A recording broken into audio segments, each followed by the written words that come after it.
Hello everyone, I hope कि आप लोग अच्छे होंगे। आज के लेक्चर में हम देखेंगे आर्टिकल 41 ऑफ डीपीएसपी। आर्टिकल 41 कहता है right to work, right to education and right to public assistance in certain cases. अगर मैं आर्टिकल 41 की ओरिजिनल टेक्स्ट पढ़ूँ तो ये कहता है the state shall within the limits of its economic capacity and development make effective provisions for securing the right to work, right to education and to public assistance in cases of unemployment, old age, sickness and disablement and in other cases of undeserved want। यानी कि article 41 सरकार को निर्देश दे रहा है, state यानी कि government. तो स्टेट का मतलब है state government as well as central government.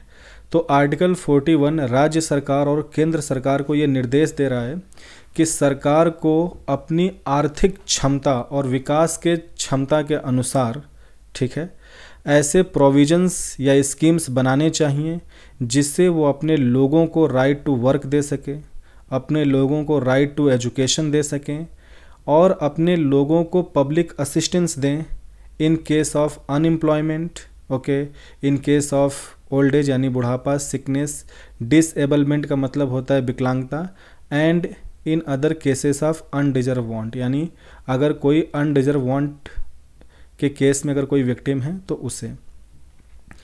तो आप देखिए कि आर्टिकल 41 सरकार को निर्देश दे रहा है कि वो अपने लोगों को right to work, right to education और पब्लिक असिस्टेंस प्रोवाइड करे, पर ये सारे प्रोविजंस या स्कीम सरकार अपनी इकोनॉमिक कैपेसिटी के हिसाब से प्रोवाइड करेगी। यानी अगर सरकार की इकोनॉमिक कैपेसिटी होगी तो गवर्नमेंट ये चीज़ें देगी, अगर सरकार की इकोनॉमिक कैपेसिटी नहीं है तो गवर्नमेंट नहीं दे पाएगी। इसीलिए इसको डीपीएसपी में रखा गया, because article 41 basically economic right से डील करता है, ठीक है। इकोनॉमिक राइट और राइट टू एजुकेशन एक सोशल राइट भी है, ठीक है। तो ये जो सोशियो इकोनॉमिक राइट है, चूँकि इसमें स्टेट की इकोनॉमिक कैपेसिटी मैटर करती है, इसीलिए इसे डीपीएसपी में रखा गया। और आप देखिए कि right to work, right to education और पब्लिक असिस्टेंस के लिए सरकार ने बहुत सारे स्कीम्स बनाए हैं, ठीक है। और जैसे जैसे गवर्नमेंट की इकोनॉमिक कैपेसिटी बढ़ेगी, गवर्नमेंट और नए और बेहतर स्कीम्स इनके फुलफिलमेंट के लिए लाएगी। तो right to work, right to education और पब्लिक असिस्टेंस, ठीक है, in case of unemployment, old age, sickness, disablement या अनडिजर्व वांट के केस में ये मैं बताऊं, उससे पहले आप ये समझिए कि आर्टिकल 21 पढ़ाते समय मैंने आपको बताया था कि Olga Tellis versus Bombay municipal corporation case, या उसको पॉपुलरली पेमेंट ड्वेलर्स केस भी कहते हैं, उस केस में सुप्रीम कोर्ट ने इंटरप्रेट किया था कि right to livelihood is a integral part of article 21 that is living with choice and dignity. यहाँ पे जो राइट टू वर्क है और वहाँ जो राइट टू लाइवलीहुड है उनमें थोड़ा फ़र्क है, आप फ़र्क समझिएगा। राइट टू लाइवलीहुड का मतलब, राइट टू लाइवलीहुड एक फंडामेंटल राइट है, यानी कि राइट टू लाइवलीहुड का मतलब है कि अगर कोई व्यक्ति, ठीक है, अगर वो कोई रोज़गार, कोई काम कर रहा है जहाँ से वो अपनी लाइवलीहुड अर्न कर रहा है, जहाँ से वो पैसे अर्न कर रहा है, जिससे वो अपना जीवन यापन कर रहा है, तो उस व्यक्ति को उसके वर्क से डिप्राइव नहीं की जा सकती, ठीक है, विदाउट सफिशिएंट कॉज। यानी अगर कोई गवर्नमेंट एम्प्लॉय है तो उसको उसके नौकरी से नहीं निकाला जा सकता, बिकॉज उसके राइट टू लाइवलीहुड छिन जाएगी। तो अगर किसी गवर्नमेंट एम्प्लॉय को टर्मिनेट करना है तो उसके लिए सफिशिएंट कॉज होना चाहिए कि वो किसी करप्शन में इन्वॉल्व हो, किसी माल प्रैक्टिस में, ठीक है, यानी उसके ऊपर कोई ऐसा, मतलब आप इनएफिशिएंसी का मतलब कोई सफिशिएंट कॉज होना चाहिए जिसके तहत उसे निकाला जाए। Same for anyone who is employed in any private sector. तो अगर कोई व्यक्ति किसी प्राइवेट नौकरी में है तो उसे भी without sufficient reason and cause नहीं निकाला जा सकता, और जिस भी कॉज या रीजन से उसे निकाला जा रहा है that reason must satisfy the conscience of court. इसीलिए प्राइवेट सेक्टर फॉर्मल जॉब्स देने से कतराते हैं, इसीलिए वो यूजुअली कॉन्ट्रैक्चुअल जॉब, फ्रीलांसिंग ये सब देना पसंद करते हैं या इनफॉर्मल तरीके से एम्प्लॉय करना चाहते हैं। बिकॉज फॉर्मल जॉब अगर एक बार कंपनी ने दे दिया तो वो व्यक्ति का राइट टू लाइवलीहुड का पार्ट हो गया। तो as long as that person is working fine, आप उसे नहीं निकाल सकते, ठीक है। तो right to livelihood is different और यहाँ पे राइट टू वर्क थोड़ा डिफरेंट है। यहाँ पे ये है कि हर मतलब सरकार को सभी नागरिकों को या अपने लोगों को रोजगार का अधिकार देना चाहिए। सो यहाँ पे रोजगार का अधिकार देने की बात हो रही है। राइट टू लाइवलीहुड का मतलब है कि आपके पास जो भी रोजगार का अधिकार है उसे छीना नहीं जा सकता। ये फ़र्क आप समझिए। सो आर्टिकल 21 में जो राइट टू लाइवलीहुड है वो ये कहता है कि जो भी वर्क करके आप अपनी अर्निंग्स, अपनी लाइवलीहुड अर्न कर रहे हैं, अपना जीवन यापन कर रहे हैं, वो काम, वो आपका लाइवलीहुड आपसे नहीं छीना जा सकता, ठीक है। वो आर्टिकल 21 का that is living with choice and dignity का वायलेशन होगा। और यहाँ पर ये सरकार कह रही है, यहाँ पे आर्टिकल 41 कह रहा है, सरकार को निर्देश दे रहा है कि आपको अपने सभी जनों को, मतलब आपके जो सिटीजन्स या आपके लोग हैं, उनको आप रोजगार का अधिकार दो, ठीक है। तो थोड़ा फ़र्क आप समझ रहे होंगे, ठीक है। अब राइट टू एजुकेशन का मतलब वही है, शिक्षा का अधिकार और पब्लिक असिस्टेंस। तो अब हम एक एक करके समझते हैं। देखिए, राइट टू वर्क यानी कि लोगों को रोजगार का अधिकार देने के लिए यूपीए गवर्नमेंट ने 2005 में मनरेगा प्रोग्राम स्टार्ट किया था, जिसको हम कहते हैं Mahatma Gandhi national rural employment guarantee act. और आप ये समझिए कि पावर्टी एलिविएशन और एम्प्लॉयमेंट जनरेशन के कैटेगरी में ये गवर्नमेंट का सबसे एम्बिशियस और सबसे कॉस्टली प्रोग्राम है, ठीक है। और गवर्नमेंट की सबसे सक्सेसफुल प्रोग्राम है। और मैं अपने प्रैक्टिकल एक्सपीरियंस से भी कह सकता हूँ कि मनरेगा ने डेली वेज वर्कर्स का बहुत भला किया है, ख़ास करके उनके डेली वेज को बढ़ाने में। क्योंकि पहले जो डेली वेज वर्कर्स थे, लोग उनको बहुत कम पैसे पे एम्प्लॉय करते थे, पर जब मनरेगा आया तो उसने मिनिमम वेज यानी कि 200 या उससे ज़्यादा पे लेबर्स को एम्प्लॉय किया। तो जिसकी वजह से लेबर शॉर्टेज हो गई, क्योंकि लोगों को ज़्यादा पैसा मिला मनरेगा में, तो मनरेगा में रजिस्टर होकर जो भी रूरल इंफ्रास्ट्रक्चर के डेवलपमेंट के वर्क्स थे उसमें इंगेज हो गए। तो जो ग्रामीण इलाके हैं वहाँ पे लेबर की शॉर्टेज हो गई। तो लेबर के शॉर्टेज की वजह से जो वेज का डिमांड था वो बढ़ गया, तो वेजेस बढ़ गए। तो ओवरऑल मनरेगा ने एक तो रोज़गार मतलब राइट टू वर्क प्रोवाइड किया, साथ ही साथ उसने प्रैक्टिकली ग्रामीण लेवल पे डेली वेज को बढ़ाने का भी काम किया है। तो अब थोड़ा सा मनरेगा के बारे में देख लेते हैं। देखिए, मनरेगा प्रोग्राम के अंदर गवर्नमेंट ने 100 डेज़ की, 100 दिन की गारंटीड एम्प्लॉयमेंट दी हमारे देश के सभी हाउस होल्ड के एटलीस्ट 1 एडल्ट मेंबर को। यानी हमारे देश में जितने भी हाउस होल्ड हैं उन सभी हाउस होल्ड के कम से कम एक एडल्ट मेंबर को 100 डेज़ की एम्प्लॉयमेंट गारंटी मनरेगा के अंदर मिलती है, ठीक है। तो ये यूपीए गवर्नमेंट ने 2005 में लाया था और उसके तहत वो इस आर्टिकल 41 के राइट टू वर्क को फुलफ़िल कर रहे हैं, ठीक है। अभी उन्होंने हर हाउस होल्ड से एटलीस्ट एक एडल्ट मेंबर को 100 डेज़ की गारंटी दी, बिकॉज गवर्नमेंट ने ये अपनी इकोनॉमिक कैपेसिटी के हिसाब से दिया। सरकार के पास जितना पैसा है या सरकार जितना खर्चा उठा सकती है सोशल सेक्टर एक्सपेंडिचर, उसी के हिसाब से वो स्कीम बना सकती है। अभी अगर गवर्नमेंट की इकोनॉमिक कैपेसिटी बढ़ती है तो गवर्नमेंट इसे 150 डेज़ की गारंटी एम्प्लॉयमेंट गारंटी कर सकती है। अगर गवर्नमेंट की और इकोनॉमिक कैपेसिटी बढ़ती है तो इसे फर्दर इंक्रीज़ करके 180 या 200 डेज़ का कर सकती है, ठीक है। तो ये है इकोनॉमिक कैपेसिटी का मतलब। अब अगर हम राइट टू एजुकेशन की बात करें कि अपने नागरिकों को या अपने लोगों को शिक्षा का अधिकार देने के लिए सरकार ने क्या किया, तो गवर्नमेंट ने नेशनल पॉलिसी ऑन एजुकेशन बनाया 1986 में, ठीक है। और नेशनल पॉलिसी ऑन एजुकेशन ये आता है ministry of human resource development के अंदर। तो जो आपकी MHRD डिपार्टमेंट है कैबिनेट मिनिस्ट्री की, सेंट्रल गवर्नमेंट की ministry of human resource development, इसके 2 डिपार्टमेंट हैं एजुकेशन को लेके। Department of school and literacy पहला डिपार्टमेंट है, department of school and literacy. दूसरा डिपार्टमेंट है डिपार्टमेंट ऑफ हायर एजुकेशन। अब department of school and literacy ने कुछ स्कीम्स चलाएं, कुछ वेरी इंपॉर्टेंट स्कीम्स, जिसके तहत वो राइट टू एजुकेशन को फुलफ़िल कर सकें। तो पहला स्कीम था सर्व शिक्षा अभियान, यानी एलिमेंट्री लेवल पे यूनिवर्सल एजुकेशन होना चाहिए, यानी कि क्लास 1 से क्लास 8 तक जो एलिमेंट्री एजुकेशन है, फर्स्ट क्लास से क्लास 8 तक, इन क्लासेस में हर एक बच्चे को शिक्षा का अधिकार है। ठीक है, तो सर्व शिक्षा अभियान जो है वो एलिमेंट्री एजुकेशन को गारंटी करती है। ठीक है, यानी गवर्नमेंट स्कूल्स में आपको फ्री शिक्षा मिलेगी कक्षा 1 से कक्षा 8 तक। ठीक है, दूसरा गवर्नमेंट का स्कीम था mid day meal scheme.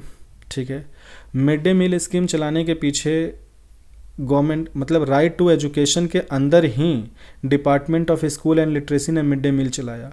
Mid day मील से गवर्नमेंट के 2 ऑब्जेक्टिव थे। पहला ऑब्जेक्टिव था कि स्कूल इनरोलमेंट या अटेंडेंस बढ़ेगा, यानी कि जो भी बिलो पॉवर्टी लाइन या जो भी ग्रामीण इलाके में गरीब परिवार के बच्चे हैं, अगर उनको स्कूल में अच्छा खाना दिया जाएगा, टेस्टी फूड, तो उन फैमिलीज़ और उन बच्चों को बड़ा प्रोत्साहन मिलेगी कि वो स्कूल में आएँ, अपना नाम लिखाएं और स्कूल को अटेंड करें। ओके, सो स्कूल इनरोलमेंट या अटेंडेंस बढ़ाने के लिए मिड डे मील लाया गया था। साथ ही साथ इसका दूसरा ऑब्जेक्टिव था कि हमारे देश से माल न्यूट्रिशन को ख़त्म की जा सके और जो कम उम्र के बच्चे हैं उनको एक हेल्दी चाइल्डहुड और अच्छा हेल्थ, ताकि वो एक हेल्दी इंडिविजुअल, एक हेल्दी यूथ में डेवलप कर सकें, उसके लिए भी उनको बैलेंस डाइट नेसेसरी था। सो इन दोनों ऑब्जेक्टिव के लिए मिड डे मील स्कीम चलाई गई, जो राइट टू एजुकेशन या नेशनल पॉलिसी ऑन एजुकेशन के अंदर आता है। तीसरी जो गवर्नमेंट की बहुत एम्बिशियस स्कीम है वो है महिला समख्या प्रोग्राम। अच्छा, महिला समख्या प्रोग्राम गवर्नमेंट ने चलाया ग्रामीण इलाकों में, यानी ग्रामीण इलाकों में जो महिलाएं हैं उनको एजुकेशन देना, उनको एम्पावर करना।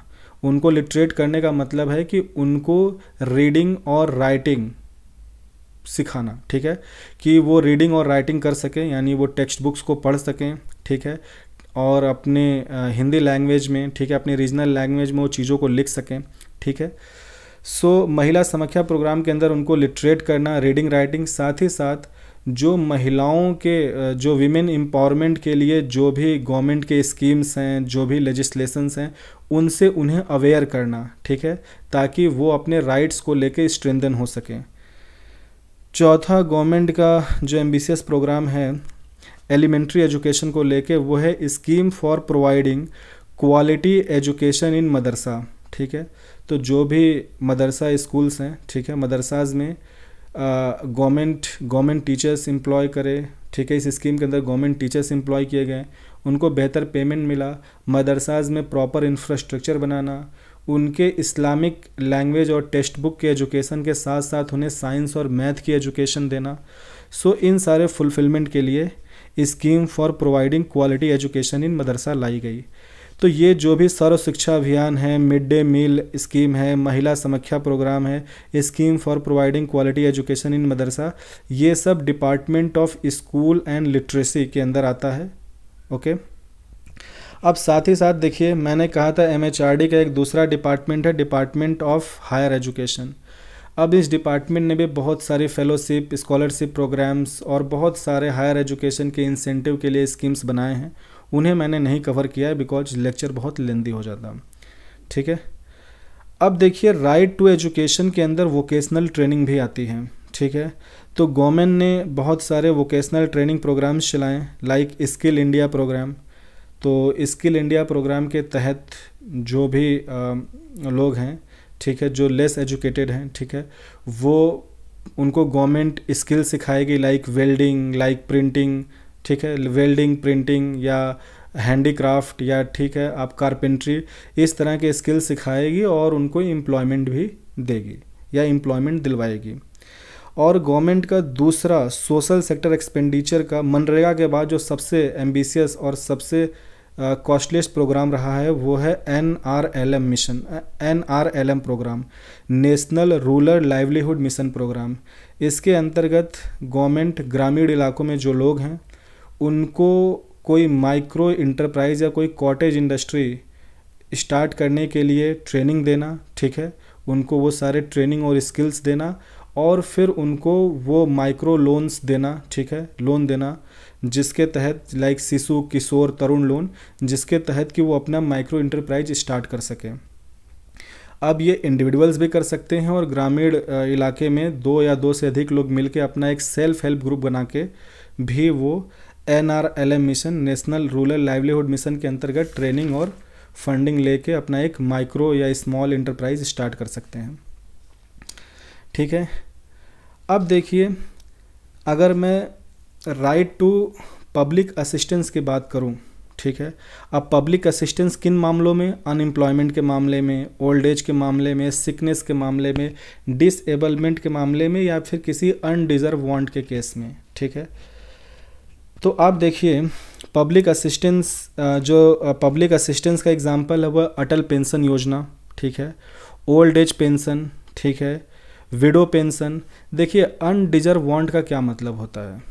अनडिजर्व वांट का मतलब होता है कि कोई ऐसा विक्टिम जिसके साथ जो घटना हुई है वो चाहता नहीं था। ठीक है, फॉर एग्जांपल जो फ्लड विक्टिम होते हैं वो अनडिजर्व वांट के अंदर आते हैं। फ्लड विक्टिम, अर्थक्वेक के विक्टिम, ठीक है, किसी कॉम्युनल राइट के विक्टिम, ठीक है, किसी देश में या किसी रीजन में कोई पॉलिटिकल क्राइसिस या सिविल वॉर है तो उसके जो विक्टिम या पॉलिटिकल रिफ्यूजीज़ होते हैं वो आएंगे। ठीक है, और अगर मान लीजिए कहीं पे डैम या कहीं पे गवर्नमेंट इंफ्रास्ट्रक्चर बनना है तो जो लोग वहाँ से डिस्प्लेस किए जाते हैं, ठीक है, जिनको कि रिहेबिलिटेशन प्रोग्राम के अंतर्गत कहीं और सेटल किया जाता है, तो ऐसे सभी लोग अनडिजर्व वांट के विक्टिम कहलाएंगे। ठीक है, या कहीं सुनामी आ जाए, ठीक है, तो वहाँ पे जो प्रॉपर्टी और लाइफ की लॉस होती है, ठीक है, तो वो लोग अनडिजर्व वांट के विक्टिम होंगे।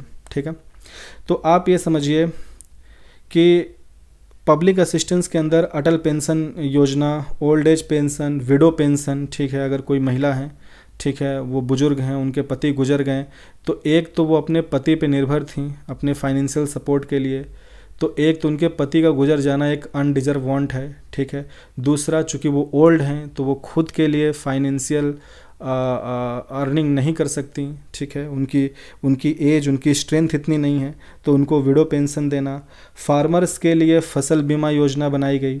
ठीक है, और जो डिसेबल लोग हैं इनके लिए गवर्नमेंट ने बनाया Indira Gandhi national disability pension scheme. ठीक है, so Indira Gandhi national disability pension scheme के अंदर हमारे देश में जो भी बिलो पॉवर्टी लाइन के नीचे, ठीक है, जो बिलो पॉवर्टी लाइन या BPL कैटेगरी में लोग आते हैं, उनमें से जो भी 18 से 59 ईयर्स के हैं, 18 से 59 ईयर्स के जो भी डिसेबल लोग हैं, अगर वो किसी सीवियर डिसेबिलिटी से सफ़र कर रहे हैं तो उनको 200 रुपीज़ पर मंथ का पेंशन मिलेगा under Indira Gandhi national disability pension programme या स्कीम।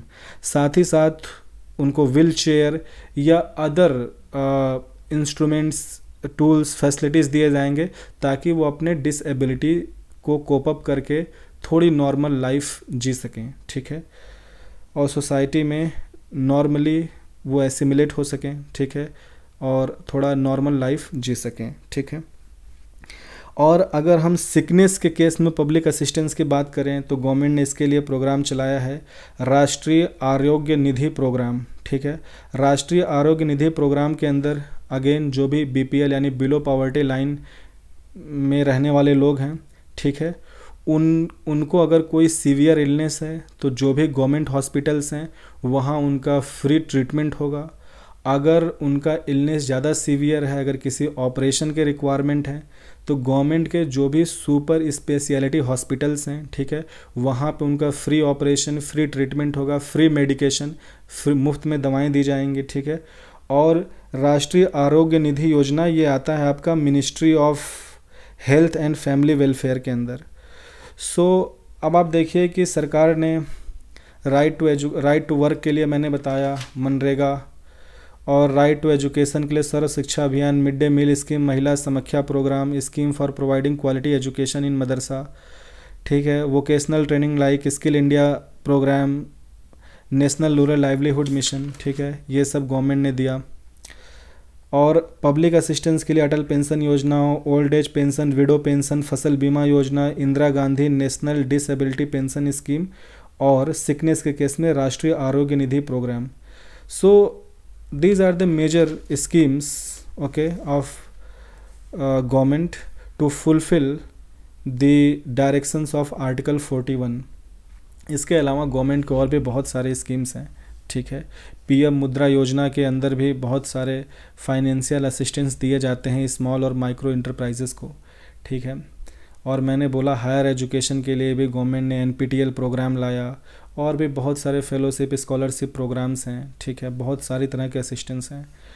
इसके अलावा भी आप देखेंगे इंश्योरेंस प्रोग्राम तो वो भी है। फिर आपका तो गवर्नमेंट ने काफ़ी स्टेप्स लिए हैं, ठीक है, आर्टिकल 41 के फुलफिलमेंट के लिए। और जैसे जैसे गवर्नमेंट की इकोनॉमिक कैपेसिटी बढ़ेगी, जैसे जैसे गवर्नमेंट की जो रेवेन्यू है, ठीक है, डायरेक्ट इनडायरेक्ट टैक्सेस से जैसे जैसे गवर्नमेंट की रेवेन्यू बढ़ेगी, ठीक है, और अपने जो गवर्नमेंट के ऑर्गेनाइजेशंस हैं, ठीक है, अगर वो और प्रॉफिट अर्न करते हैं, गवर्नमेंट को ज़्यादा डिविडेंड आती है, ठीक है, अगर आरबीआई से गवर्नमेंट की डिविडेंड बढ़ती है, गवर्नमेंट पीएसयू से, गवर्नमेंट बैंक से, डायरेक्ट टैक्स यानी इनकम टैक्स से और जीएसटी से, ठीक है, tax from crude oil, petroleum, diesel, तो अगर गवर्नमेंट की रेवेन्यू बढ़ती है तो गवर्नमेंट इन स्कीम्स को और स्ट्रेंथन करेगी और नई स्कीम्स चलाएगी। So this is all about article 41। Thank you so much.